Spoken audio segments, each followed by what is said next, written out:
membre du creuset des cadres du Grand Mono, docteur en droit, qui travaille avec le garde des Sceaux, ministre de la Justice et de la Législation, maître Séverin Massime Kunom. Richard Kodjo, puisque c'est de lui qu'il s'agit, était ce samedi 3 avril 2021 sur la radio Mono La Voix de l'Okossa pour éclairer la population sur 3 points. L'initiative rentre dans le cadre des réformes politiques. Et nous voyons, depuis 60 ans, les hommes politiques nous ont habitués à une autre forme. C'est-à-dire que c'est le candidat qui donne de l'argent aux populations pour qu'elles aillent voter pour lui. C'est ce à quoi nous avons été habitués depuis 60 ans. Mais nous voyons curieusement que c'est seulement en Afrique, c'est seulement dans nos pays pauvres que cela se passe ainsi. Dans les grandes démocraties, dans les pays riches, on se rend compte qu'en fait, c'est les populations qui se cotisent de l'argent pour pouvoir soutenir leurs candidats. C'est une bonne chose puisque c'est des pays développés, c'est des pays que nous envions, c'est des pays que nous souhaitons visiter et tout le reste, ça veut dire que ce qu'ils font, c'est quand même positif. Nous nous sommes réunis pour faire un fundraising, susciter les cotisations en vue de booster les comités communaux de coordination de la campagne du duo Talon Talata. Il faut dire que le duo Talon Talata est soutenu par 5 partis politiques.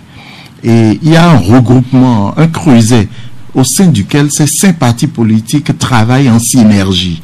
Et c'est au sein des communes, et c'est également au sein des circonscriptions électorales.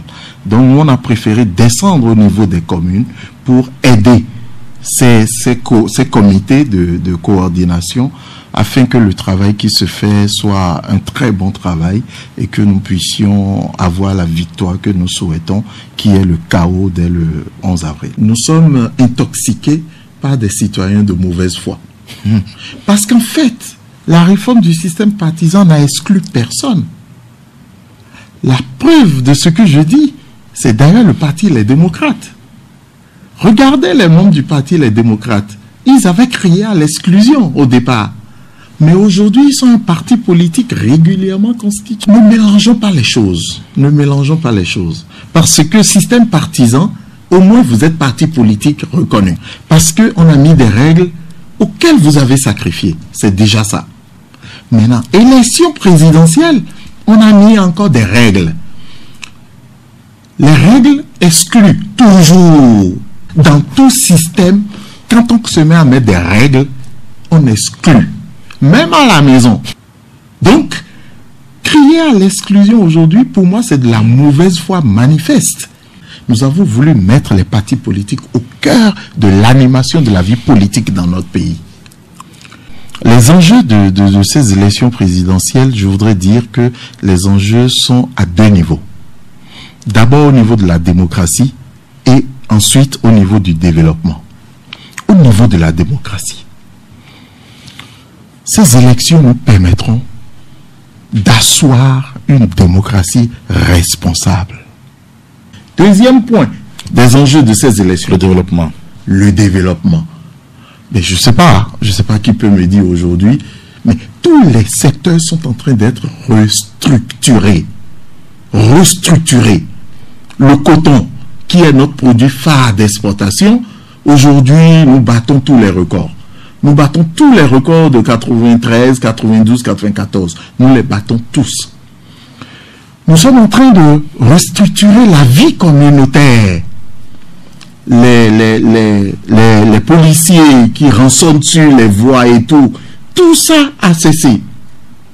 Et le président Talon a dit oui, je suis conscient que dans vos poches, il y a des choses qui ne vont pas. Mais l'État va rentrer maintenant dans vos poches.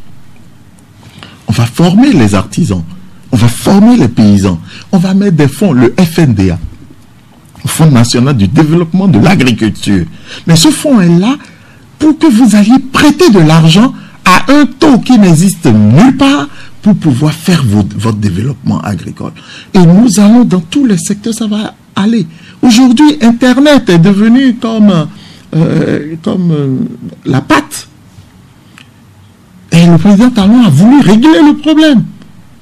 Une société qui va gérer le GSM et Internet et tout, pour que nous ayons l'Internet à moins de coûts et surtout dans tous les villages de notre pays. C'est ça le développement, et la voie du développement est tracée. Le meilleur choix, c'est le président Patrice Talon. Mais surtout, que nous sortions nombreux pour aller voter, exprimer notre vote. Pourquoi? Parce que le président nous l'a dit, ce n'est pas pour lui. C'est pour donner exemple aux autres pays africains qui veulent nous imiter et qui veulent finir avec la magouille, avec la crasse, avec la médiocrité et se mettre sur le chemin du développement.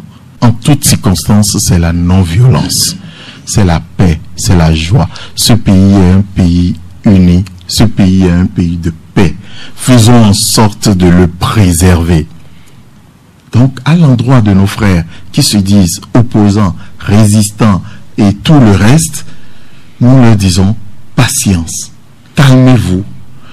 Vous aurez, s'il plaît à Dieu, un jour à être aux affaires et il faut que vous ayez un pays en forme à diriger. Mais à nos frères, partisans du duo Talon Talata et des deux autres duos, s'il vous plaît, ne répondez pas à la provocation. Si quelqu'un vous provoque, passez votre route.